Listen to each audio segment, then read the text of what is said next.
All right, so Arc Raiders. Everybody's going crazy about this Arc Raiders review or first preview, whatever it is. I hope this is the right video.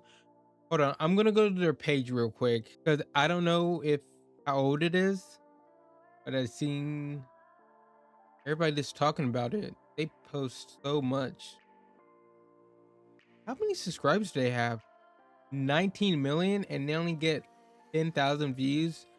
I mean, I know I'm not a big streamer or anything or a big YouTuber, but it's not that much for that many um subscribers. So where's this video at?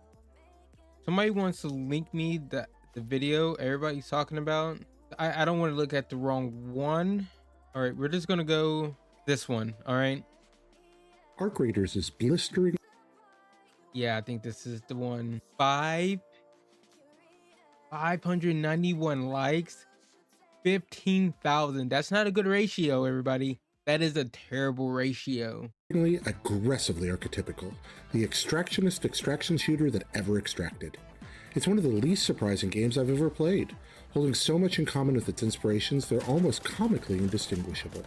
For preview purposes, this is a very good thing. If you enjoy other games about scavenging goods while avoiding PvE foes and robbing PvP humans, you're probably going to like Arc Raiders. If you don't, then there's likely nothing new here to tempt you. This is a game so unabashedly tied to its progenitors. What graphics does he have this on? Okay, this is 1080p. This looks that the hero's default melee weapon is a this looks pickaxe, the same terrible. weapon Fortnite metaverse heroes dropping off of battle buses lug into combat. That's a cute enough homage, but it's only the tip of the iceberg for the ways. Did he just compare Arc Raiders to Fortnite? Melee weapon is a pickaxe, the same weapon Fortnite metaverse heroes dropping off of battle buses lug into combat. That's a cute enough. Okay. Okay, I see why everybody has an issue with this. I don't know what you early review of the preview, whatever you want to call this. This is terrible.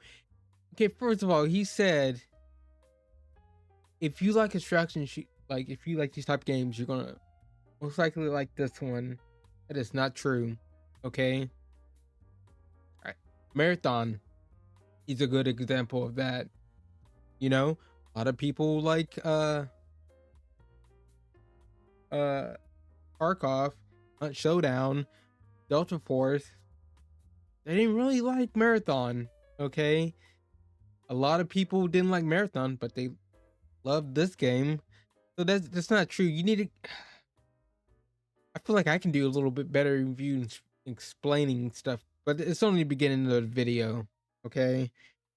But the Fortnite comparison, like, what are you doing? What are you They're doing? almost comically indistinguishable. For preview purposes, this is a very good thing. If you enjoy other games about scavenging goods while avoiding PvE foes and robbing PvP humans, you're probably going to like Arc Raiders. If you don't, then there's likely nothing new here to tempt you. This is a game so unabashedly tied to its progenitors that the hero's default melee weapon is a pickaxe, the same weapon Fortnite metaverse heroes dropping off of battle buses lug into combat. That's a cute enough homage, but it's only the tip of the iceberg for the ways Arc Raiders will be instantly comprehensible for those who play Battle Royale, tree-punching survival games, or Extraction.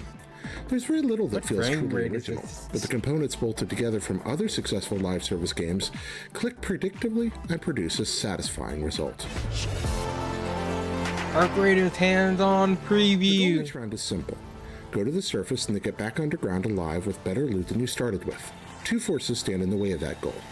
The first are the Ark, AI-controlled battle robots that wander the map searching for any sign of organic life. Yeah. The Ark are no trifling threat.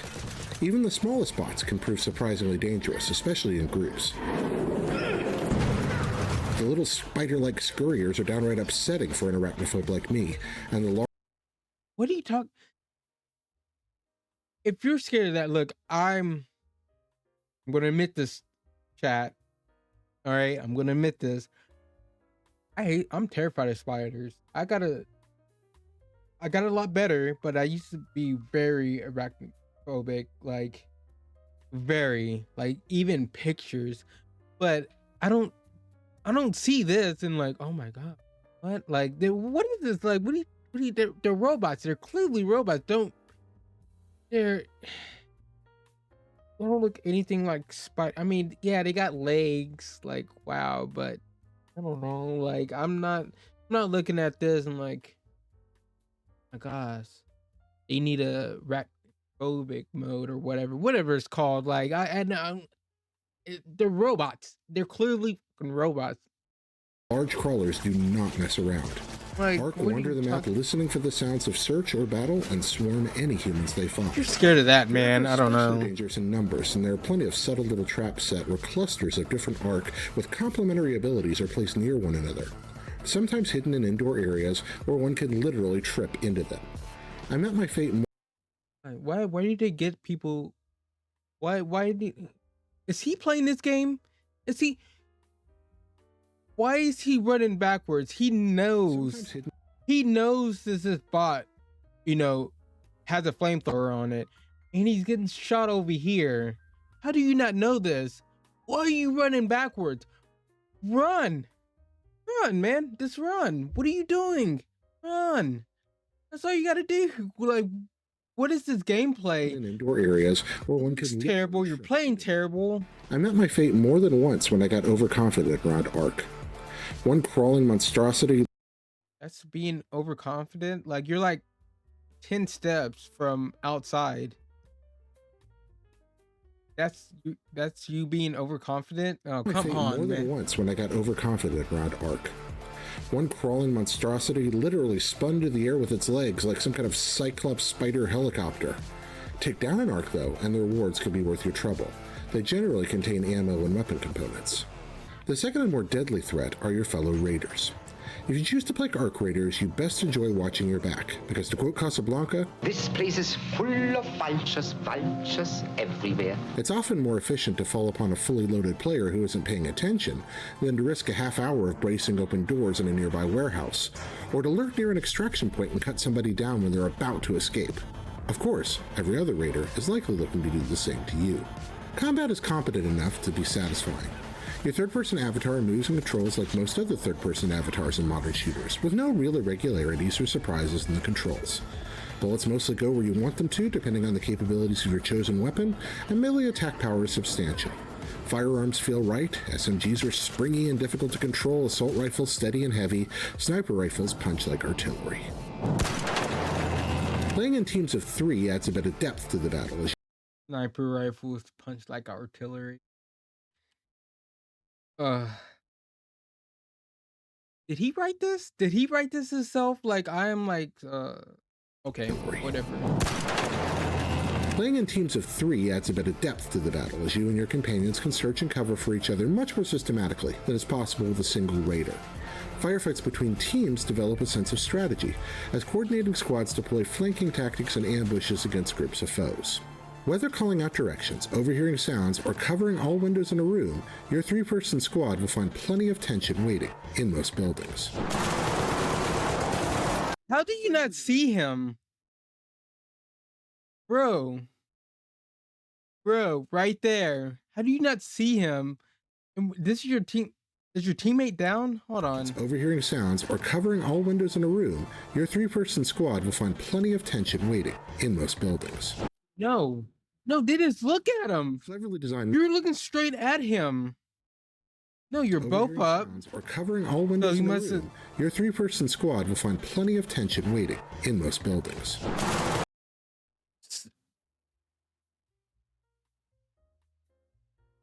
So are you telling me right now that if this is the same building, he was down, right?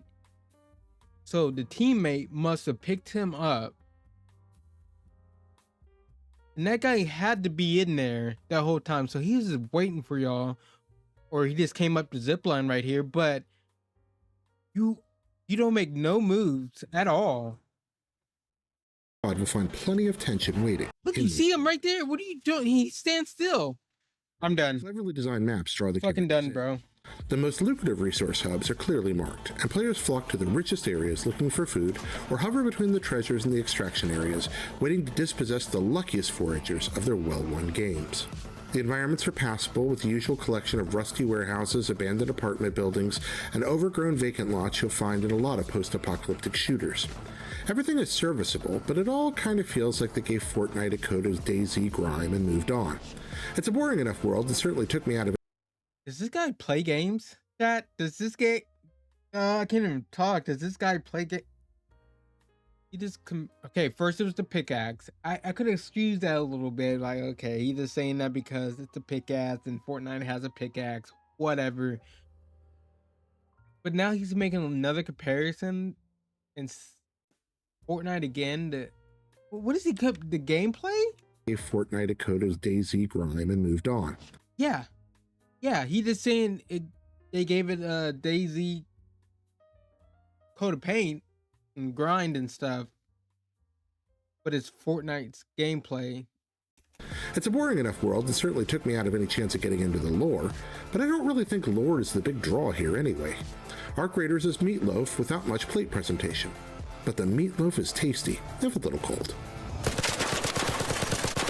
What is up with this Every frame drawing rate? cabinet is a potential source of wealth, crafting components, ammunition, shields, healing items, and weapons.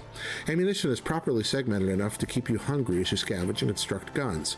Light, medium, heavy, and shotgun ammo variants are available early to locate in the overworld, craft in your lair, or purchase underground. Materials have the usual predictable levels of rarity corresponding to color, with certain colors Hold on real quick. I'm gonna put my glass. Maybe it's me, right? Maybe it's me. I need my glasses. Chat. Maybe. But to me, it looks. What is he playing on? A potato? A graphics? What is he playing on? And this has. Okay, yeah, he's playing on PC. So what is his rig like? Does he have like a 15-year-old GPU or something? Is it just me that this looks terrible? He looks. The menu looks fine. more useful. The menus look fine. A single special pocket in your inventory allows you to keep one discovered item safe, even on the event of your death, so that you can haul your rarest finds home, even when you die.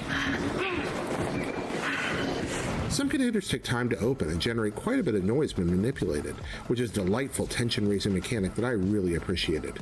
Opening one of these was especially harrowing when playing solo.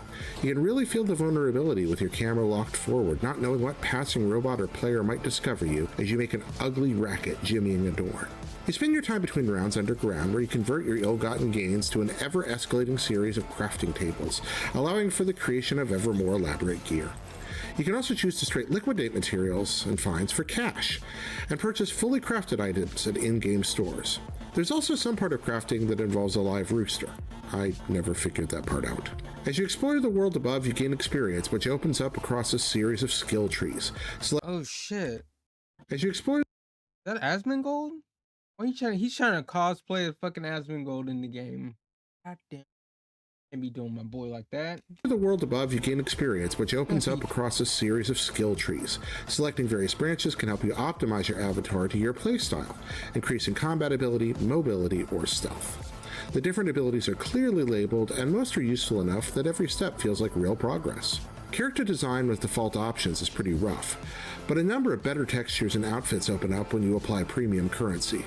I deliberately made my guy look as bleak and sad as possible using only default options, but my multiplayer partner had the Souls Easy top man with no name vibe going on, and I was envious. Arc Raiders previews pretty well, perhaps because its design conservatism makes it so instantly familiar. There's nothing here to challenge what came before, but sometimes that's okay. Overall, the Arc Raiders loop seems pretty well tuned to satisfy. Make it to the surface to loot and kill, bring your goods and experience back underground to improve your abilities, head back up stronger to find stronger gear, and repeat. There are worse ways to spend an afternoon. For more previews of the biggest upcoming games, don't miss our latest hands-on looks at Dune Awakening and Marathon. Okay, we're gonna watch the marathon one, but I understand why this video has a ratio so bad. Like, wow, like this. I don't get it because at the end he just made it seem like just like any other extraction shooter. Yes, at the baseline, yes, You go in, you get loot, and you get out. Yes. Okay, this is like with any battle royale. You want to be the last person standing. That's like with any arena shooter, whatever. Well, you want to kill the other team, right? Or complete the objective first and be the winner. But it's a little more minute details than that. You know, if you like extraction shooters, you might like this one. You probably won't because it's different than Delta Force, Tarkov, Hunt Showdown, other extraction shooters. That's like with Marathon. It's different. Like I said before, like a lot of people didn't like Marathon, but they like those other games, and they like this one because of the mechanics, the stuff in the game, the stuff you do, the weapons you get, the way the game plays. Different. Yes, you can just say yeah. Baseline, yeah. Just like any other extraction shooter, go in, get loot, and get out. I feel like this. What is this review? Like, did he write this himself, or did he have somebody else write it? Who? Jared Petty. Ooh. Oh, this is a blue sky. So he's a blue sky person. Okay. Oh no, this is pretty bad. And I heard like they were kind of glazing Marathon, so we'll probably check that out next. Because I don't watch IGN like that, especially for their previews or reviews or whatever. I don't, because a lot of the reviews or whatever are pretty terrible. I'm just gonna say it. They're pretty terrible. I may watch a video when they have like access to exclusive to a game or something. Yeah, I'll watch it then because I care more about that game, not their opinion. Trust me, I'm probably not the only one who just don't really care about IGN's opinion. Because I don't know. To me, like half these people don't really seem like gamers. Just gonna say it. They don't seem like gamers. But anyways, I'm out. Next video is probably gonna look at their Marathon review. See how that goes. If you want, leave me a like or dislike, whatever you want to do. Subscribe, bringing that bell for more videos. And ladies and gentlemen, like I always say, have a good day or night whenever you're watching this. Peace.